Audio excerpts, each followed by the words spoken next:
Peut-être qu'aujourd'hui tu te sens attaqué, accablé par trop de fardeaux, entouré d'ennemis qui semblent se multiplier, confronté à des circonstances qui te dépassent. La trahison, la maladie, l'anxiété ou les difficultés financières ont peut-être voulu te faire croire que tu es seul, que personne ne te soutient, que tout est contre toi. Mais aujourd'hui, cher auditeur, je veux te dire quelque chose du fond de l'âme. Le soutien de Dieu vaut plus que 1000 armées. Quand il est à tes côtés, aucune force humaine ni aucun pouvoir de l'enfer ne peut te renverser. Ce message n'est pas une simple vidéo, c'est une rencontre divine. Une conversation profonde entre toi et Dieu où il veut te rappeler qui tu es, d'où tu viens et surtout qui marche avec toi. Car la victoire ne dépend pas du nombre de personnes autour de toi, mais de celui qui t'accompagne au cœur de la bataille. Et si Dieu est avec toi, alors tu portes déjà la victoire en toi. Si ce message nourrit ton âme, aide-moi à atteindre d'autres personnes qui, comme toi, ont besoin d'un espace pour rencontrer Dieu. Like, commente et partage cette vidéo. Ce simple geste peut devenir une semence de bénédiction pour quelqu'un qui n'a peut-être aucun autre moyen d'entendre un message de foi. Si tu veux faire partie de cette communauté, écris dans les commentaires cette phrase « Dieu me soutient toujours et cela me suffit ». Une phrase courte mais puissante. Écris-la comme une déclaration sur ta vie. Première partie, si Dieu est avec toi, personne ne pourra te vaincre. Je veux commencer par une vérité gravée au cœur des Écritures et dans la vie de tous ceux qui marchent avec Dieu. Quand il est avec toi, la défaite n'a jamais le dernier mot. Oui, la vie t'a peut-être donné de nombreuses batailles. Tu as peut-être chuté, été déçu, trahi ou même douté de ta propre valeur. Mais écoute ceci clairement, la présence de Dieu fait toute la différence entre une chute définitive et une victoire glorieuse. Nous croyons souvent être vaincus simplement parce que les circonstances ne se déroulent pas comme prévu. Une perte, une rupture, un échec semblent synonymes de défaite. Pourtant, la Bible nous enseigne qu'avec Dieu, ce qui ressemble à une perte peut faire partie d'une stratégie plus grande. Romains 8:31 pose cette question puissante. Si Dieu est pour nous, qui sera contre nous? Ce n'est pas une phrase décorative, c'est une réalité spirituelle. Cela ne signifie pas l'absence de problèmes, mais leur incapacité à te détruire. L'un des plus grands mensonges de l'ennemi est de te faire croire que tu es seul. Pourtant, même si tu ne la vois pas, une protection invisible t'entoure. Elle se manifeste dans la paix intérieure, dans une espérance qui refuse de mourir. Souviens-toi d'Élisée entouré par l'armée ennemie. Quand Dieu ouvrit les yeux de son serviteur, il vit les chars et chevaux de feu autour d'eux.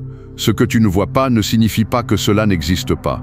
Dieu est ton bouclier, ta forteresse. Même quand tu te sens faible, lui ne se fatigue jamais. Car quand Dieu est avec toi, tu peux perdre des batailles, mais tu ne perdras jamais la guerre.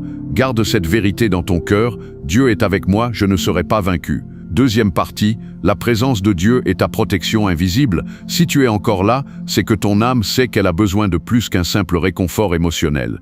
Il y a des jours où tout pèse, où l'angoisse serre la poitrine. Et pourtant, au milieu du chaos, une paix inexplicable surgit. C'est la présence de Dieu.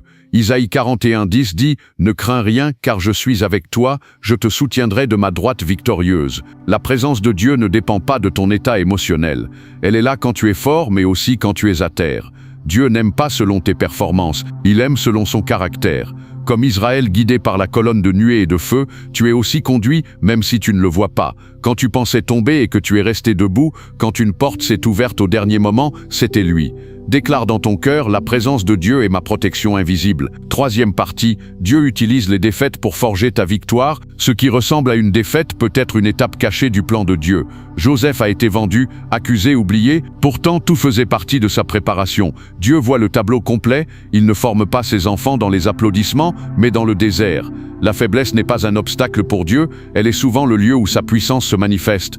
Déclare cette vérité. Dieu transforme ma défaite en victoire. Quatrième partie, la guerre ne se termine que lorsque Dieu parle. La guerre ne s'achève pas quand tes émotions s'épuisent, mais quand Dieu prononce la dernière parole. David face à Goliath n'avait pas les ressources humaines, mais il avait la certitude que Dieu était avec lui, et si Dieu est avec toi, aucun géant n'est trop grand. Répète ceci, Dieu a la dernière parole dans ma vie. Cinquième partie, la foi est ta réponse au milieu de la bataille. La foi n'est pas une émotion, c'est une décision. Hébreux 11:20 nous rappelle que la foi est une certitude malgré l'invisible. Ta foi est ton arme, elle ne crie pas toujours, parfois elle murmure simplement, Dieu est encore là. Déclare, ma foi est plus forte que ma peur. Sixième partie, n'aie pas peur, Dieu marche devant toi. Dieu ne marche pas derrière toi, il va devant toi. Deutéronome 1:30 le dit clairement, il combat pour toi. Ce que tu appelles retard est parfois protection. Ce que tu appelles perte est parfois direction divine. Déclare: Dieu va devant moi et combat pour moi. 7e partie. Quand Dieu est avec toi, même l'enfer ne peut t'arrêter. Aucune arme forgée contre toi ne prospérera. Comme les 3 jeunes hommes dans la fournaise, tu peux traverser le feu sans être consumé, car Dieu descend avec toi. Déclare avec foi: rien ne peut arrêter ce que Dieu a décidé pour moi. 8e partie. L'autorité que tu as en marchant avec Dieu, tu n'as pas été appelé à survivre, mais à avancer. Luc 10:19 parle d'autorité spirituelle réelle. L'ennemi t'attaque non parce que tu es faible, mais parce que tu es dangereux lorsque tu sais qui tu es en Christ. Déclare: je marche avec autorité parce que Dieu est avec moi. Le silence de Dieu est souvent une stratégie. Il prépare, il forme, il fortifie. Même Jésus a connu le silence avant la croix, et ce silence n'était pas rejet mais accomplissement. Déclare: même sans entendre sa voix, je fais confiance à son cœur.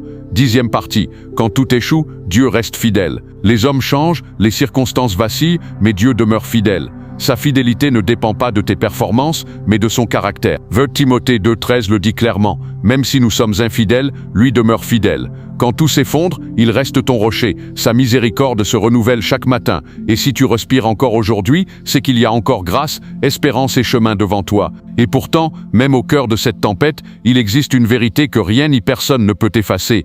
Dieu n'a pas perdu le contrôle. Ce que tu vis aujourd'hui, les larmes que tu as versées, les prières que tu as chuchotées dans le silence, les nuits où ton cœur semblait trop lourd pour continuer, tout cela est connu de lui.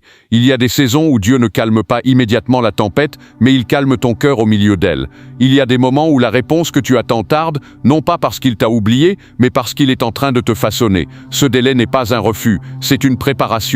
Ou souviens-toi, l'or ne devient pur qu'au feu, la foi ne devient ferme qu'à travers l'épreuve. Et l'espérance véritable naît souvent là où toutes les certitudes humaines s'effondrent. Dieu utilise ce que tu pensais être une fin pour écrire un nouveau commencement. Aujourd'hui, ne laisse pas la peur décider à ta place. Ne laisse pas le doute voler ce que Dieu a semé dans ton cœur. Même si tu ne vois pas encore le chemin, fais confiance à celui qui l'a tracé. Marche un pas à la fois. Respire, remets-lui ce qui te pèse. Car le même Dieu qui t'a porté jusqu'ici est fidèle pour t'emmener plus loin. Et quand tu regarderas en arrière, tu comprendras que chaque larme, chaque attente, chaque silence avait un sens. Rien n'a été perdu, rien n'a été vain. Alors relève la tête. Dieu est encore à l'œuvre, et ce qu'il prépare dépasse largement ce que tu peux imaginer. Et même maintenant, alors que tout en toi cherche une explication, Dieu te demande autre chose, la confiance. Pas une confiance naïve, mais une confiance profonde, forgée dans l'abandon. Car il y a des réponses que l'intelligence ne peut saisir, mais que le cœur, lorsqu'il s'incline devant Dieu, finit par comprendre. Il y a des silences de Dieu qui parlent plus fort que 1000 paroles. Il y a des silences de Dieu qui parlent plus fort que 1000 paroles. Dans ces silences, il t'apprend à écouter autrement, à ne plus dépendre de ce que tu vois, mais de ce que tu crois. C'est là que la foi cesse d'être une idée et devient une force vivante. Peut-être que tu as demandé à Dieu de changer la situation, alors qu'il veut d'abord te transformer toi.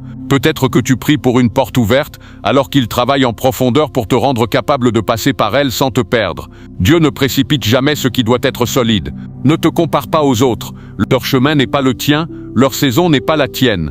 Ce que Dieu fait en toi dans l'ombre a une valeur éternelle. Les racines qui poussent dans le secret soutiendront bientôt une œuvre visible et durable. Rappelle-toi ceci, Dieu n'est jamais en retard. Ce que tu appelles lenteur, il l'appelle perfection. Ce que tu appelles attente, il l'appelle alignement. Chaque jour où tu persévères sans comprendre est une victoire silencieuse. Alors reste fidèle. Même quand tu es fatigué, même quand tu doutes, même quand tu n'as plus de mots pour prier. Ta simple présence devant Dieu est déjà une prière.